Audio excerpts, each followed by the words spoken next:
The Greek mathematicians of classical times had a unique genius for geometry. No other society of this period developed the subject as an abstract deductive system. Their Chinese counterparts, for instance, concerned themselves with some geometric questions, but always in an empirical, non-demonstrative way. All we find in the early Chinese mathematical handbooks are practical problems connected with everyday life, problems involving the calculation of areas of all kinds of shapes and volumes of various vessels and dams.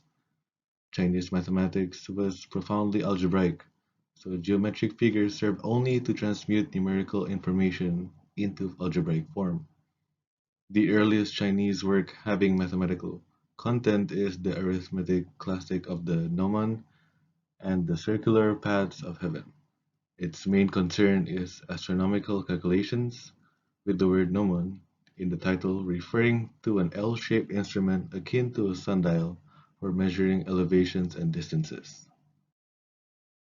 The beginning and oldest part of the book discusses right triangle properties.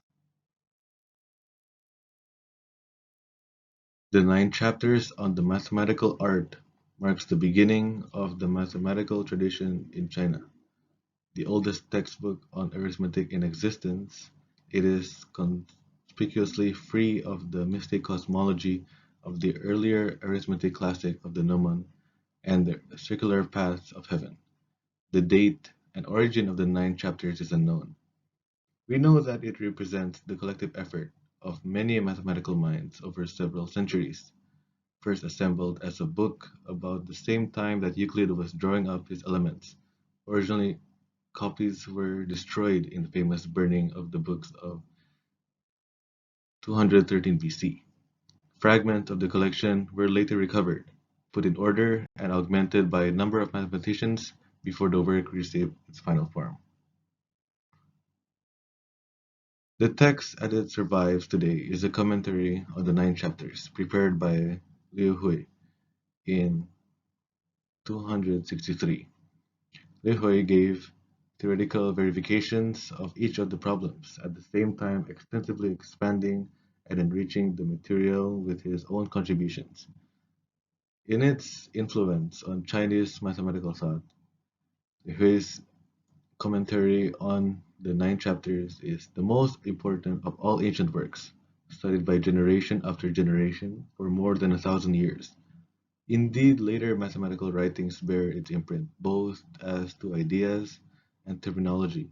It later served as textbook and a civil requirement. As its title indicates, the 9 chapters consist of 9 distinct sections with a total of 246 problems and their solutions. One big problem for the scientists at the time was finding areas and lengths of circles, especially the value of pi. As early as 200 BC, Chinese mathematicians had developed a procedure for obtaining square roots and even cube roots of a given number. They were also involved in finding areas of shapes inside triangles. The 9 chapters provides the first evidence that we have of a systematic method for solving simultaneous linear equations. During the course of carrying out the array computations, negative numbers might occur within the array. In this earliest accepted use of negative numbers, which the idea of negative numbers was familiar to Chinese authors well before the acceptance in Europe during the 15th century.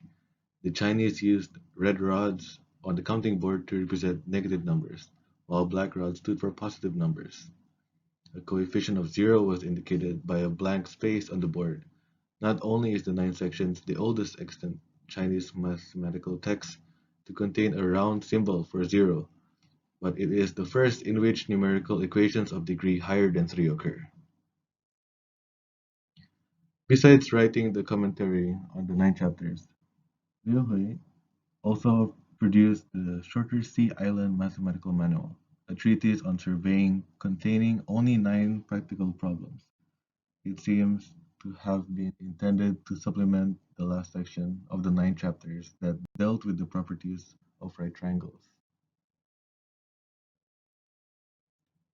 The 13th century is regarded as the high point in the development of traditional Chinese mathematics. It was a time of vigorous growth in the subject, when a wealth of original ideas took root, only to be too soon forgotten. The foremost mathematicians were not necessarily government functionaries, but more often wandering teachers and recluse scholars. Unhindered by bureaucratic constraints, they moved beyond the limits of practical application to a new level of abstraction. Surprisingly, this mathematical awakening flowered in the period of great unrest in the Chinese Empire. In the early part of the 13th century, China began to experience the first incursion by the Mongol armies of Genghis Khan, who brought the whole country under his control by 1279. The Mongols extended their power in other directions, sweeping the banks of the Indus, overrunning Baghdad, and even reaching the westward portions of Hungary and Poland. In due course, they created the most extensive empire the world had yet seen.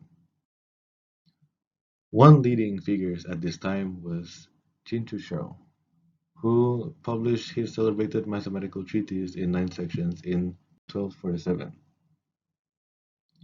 Among the mathematicians who figured prominently during this period was Li. He passed the civil service examination in 1230 and was appointed governor of a city in northern China. But when the province fell to the Mongol onslaught in 1234, Li gave up his ambitions for an official post and instead devoted himself to mathematical study.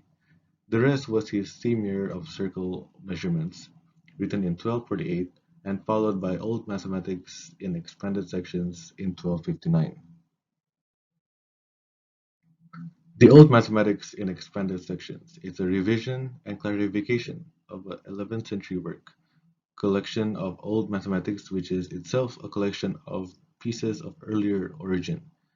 The central theme of its 64 problems is the construction of quadratic equations derived from imaginative geometric configurations of circles, squares, rectangles, and trapezoids. Dia's original contribution to Chinese mathematical notation was to indicate negative quantities by drawing a diagonal stroke through the last digit of the number. The last of the notable 13th century mathematicians, Chu Xinshi, wrote two treatises, The Introduction to Mathematical Studies in 1299, and 4 years later The Precious Mirror of the Four Elements. His Introduction to Mathematical Studies is essentially a textbook for beginners. It was lost for some time in China, but reappeared in print in Korea in 1433 and later in 1658 in Japan, where its wide study greatly influenced the development of Japanese mathematics. The precious mirror begins with a diagram showing the coefficients of binomial expansions to the eighth power.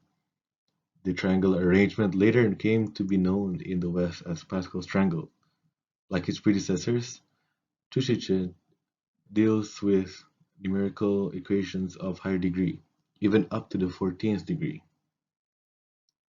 In this work are also found rules for the sums of piles of balls arranged so that they can form triangles, pyramids, cones, and so on.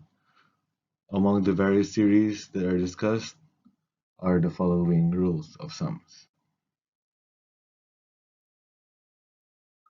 Western Europe was the inheritor of this mathematical O-ring, and much of the classical Greek legacy as well, saved from oblivion by the work of the Arabic translators. Scholarship, like the other aspects of Arabic civilization, never wholly recovered from the shock of the Crusades of the 12th and 13th centuries.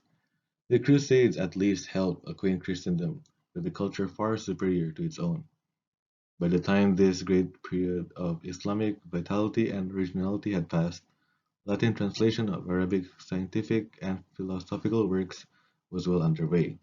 These Latin translations provided the foundation of the intellectual renewal of the West. Chinese mathematical activity suffered a grave decline from the 14th century onward, with the accomplishments of the past almost completely forgotten. Western mathematics was introduced into China at the end of the 16th century by European missionaries, above all by the Jesuits. Jesuit missionary strategy called for identifying European knowledge more specifically as Christian, as if to say that those who were interested in the knowledge should adhere to the religion. In spite of this predominantly religious aim, Chinese scholars showed a great receptivity to Western advances in mathematics and astronomy, branches of learning in which Europe then surpassed China. One of the first and influential Jesuits to arrive was the Italian Matteo Ricci, who brought translated Western works. Inevitably, there was a Chinese reaction against alien ideas and methods. The anti-Western scholars attempted to disparage the Jesuit mathematical contributions on the one hand, and to exonerate the slow progress of indigenous mathematics on the other. Opposition to barbarian ways continued for several centuries, with the inevitable outcome that Chinese mathematics languished until more recent times. Beyond serving the needs of the empire through surveying, calendar making, and astronomical observation, mathematics was not considered important.